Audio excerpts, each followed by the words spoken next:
రకంగా చేశారు, ఎవరితో చేయించారు, జగన్మోహన్ రెడ్డి ఎలా చేయించారు అనేది ప్రజలందరికీ తెలుసు కాబట్టి ప్రజలు కూడా దాన్ని ఎదురు చూస్తున్నారు. తెలుగుదేశం ప్రభుత్వం ఏం చేస్తుంది, ఎలా చేయబోతుందని.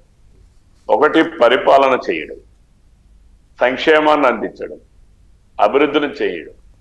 సంక్షేమం అభివృద్ధితో పాటుగా జగన్మోహన్ రెడ్డి ఏదైతే గడచిన 5 సంవత్సరాల్లో దోపిడీకి తెరలేపి అన్ని సహజ వనరుల దగ్గర నుంచి ప్రజల మాన ప్రాణాలు దోచుకున్నంత వరకు ఈ ప్రభుత్వం ఏ రకంగా అయితే సాగించాడో వాటన్నిటి మీద కూడా ప్రజలు ఈ ప్రభుత్వం ఏం చేస్తుందని కూడా వేచి చూస్తున్నారు.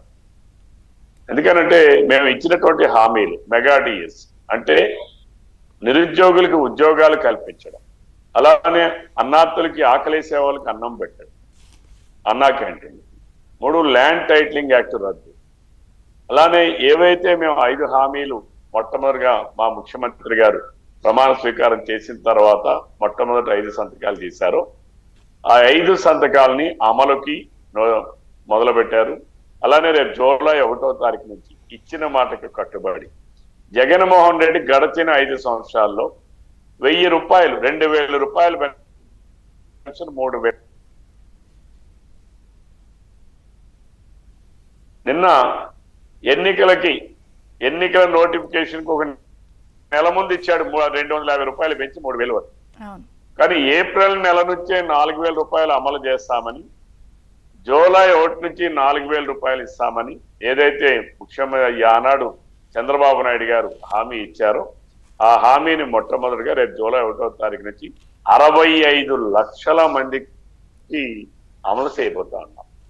3000 రూపాయలు ఆ రోజు చంద్రబాబు నాయుడు గారు వికలాంగులకి 3000 రూపాయలు పెన్షన్ ఇస్తే గడచిన 5 సంవత్సరాల్లో జగన్మోహన్ రెడ్డి 1 రూపాయి కూడా పెంచేందుకు లేదు. ఈరోజు దానిని 10,000 రూపాయలు 6,000 రూపాయలు చేస్తున్నాం. 100% అయితే 10,000 రూపాయలు చేస్తున్నాం. ఇవన్నీ కూడా చూస్తే 65 లక్షల కుటుంబాలకి ఈరోజు ప్రయోజనం చేకూరుతా ఉంది. అది జూలై 1వ తారీఖు ప్రారంభమవుతుంది. అంటే మేము ఇచ్చిన హామీలు ఏవైతే ఉన్నామో అమలుకి మేము కట్టుబడి ఉన్నాం. ఆ అమలుని ఆచరిస్తున్నాం. అన్నా క్యాంటీన్లు కావచ్చు, మెగా డిఎస్సి కావచ్చు. మెగా డిఎస్సి 16,000 కాదు, ఇంకొక 8-9,000 ఉద్యోగాలు కూడా ఉన్నాయి. రఫ్ అబౌట్ 25,000 వరకు ఇవ్వడానికి ఆస్కారం ఉందని అధికారులు తెలియజేస్తున్నారు. తప్పనిసరిగా ఎన్ని ఉద్యోగాలు ఇవ్వడానికి ఉంటే అన్ని ఉద్యోగాలు కూడా ఇవ్వడానికి ప్రభుత్వం సిద్ధంగా ఉంది. అలానే ల్యాండ్ టైటిలింగ్ యాక్ట్ భద్రత అంటే మా ఆస్తులు ప్రజలు ఎలా భావించారంటే మా పూర్వీకులు కష్టపడి మాకు అందించినటువంటి ఆస్తులు లేదా మేము కష్టపడి సంపాదించినటువంటి ఆస్తులు, దానికి జగన్మోహన్ రెడ్డి గారి ఫోటో, ఆ భూముల మీద జగన్మోహన్ రెడ్డి గారి పేరున్నటువంటి నేమ్తో ఉన్నటువంటి ఆ సర్వే రాళ్ళని పెట్టడం. అసలు రేపు ఎక్కడైనా ఎవరిదైనా భూమి ఏ తహసీల్దార్ ఆఫీసులో ఎవరో ఒకడు ఎవరైనా సరే వాళ్ళు వేరే వాళ్ళకి రికార్డు కానీ మారిస్తే 2 సంవత్సరాల్లో కానీ చూసుకోకపోతే ఆ భూమి వారికే సొంతం అవుతుంది. వాడు అప్పీల్కి వెళ్ళాలంటే హైకోర్టు పోవాలి.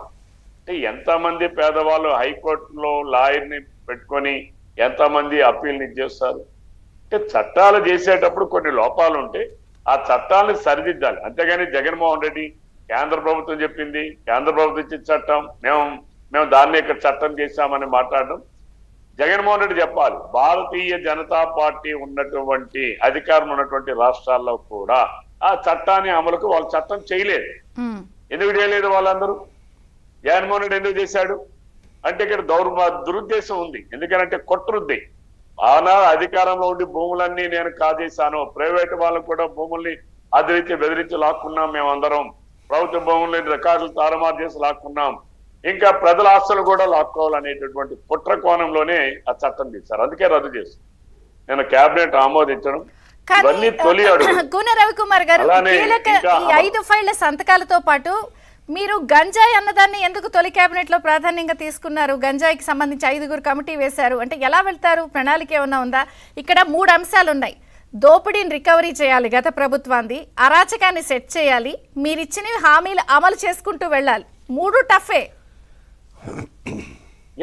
నేను అదే చెప్పాను, ముందులోనే మీకు చెప్పాను. ప్రజలు ఈ 3 కోరుకుంటున్నారు: సంక్షేమం, అభివృద్ధి, గడచిన దోపిడీ అరాచకాలని అరికట్టడం, దోపిడీని వెలికి తీసి ప్రభుత్వ ఖజానాకి జమ చేయడం. ఈ 3 డిఫరెంట్ టాస్క్.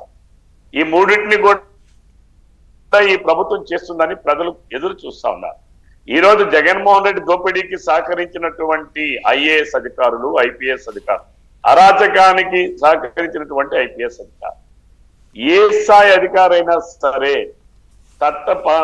ఏవైతే శ్వేతపత్రాలు విడుదల చేస్తున్నామో 8 శాఖల నుంచి 8 రోజులుగా, అది వచ్చే నెల జూలై 12 వరకు కూడా శ్వేతపత్రాలు ఏ రోజు నాడు ఈ నెల 25 నుంచి ప్రారంభించి అక్కడ నుంచి వచ్చే నెల 12 వరకు 8 శ్వేతపత్రాలు అన్ని శాఖల్లో ఎక్కడెక్కడ ఏం జరిగింది అనేది ప్రజలకు తెలియజేయడం కోసం శ్వేతపత్రాలు జారీ చేయడమే కాదు, శ్వేతపత్రాలు ఇచ్చినటువంటి కంటెంట్ ఆధారంగా ఎంత దోపిడీ జరిగిందో ఆ దోపిడీని కూడా మనం కమిటీలు వేసి విచారణలు చేసి తప్పనిసరిగా దానికి సంబంధించినటువంటి అధికారులు, అనధికారులు, మంత్రులు, ముఖ్యమంత్రి ప్రజల ముందు నిలబెట్టాల్సినటువంటి అవసరం.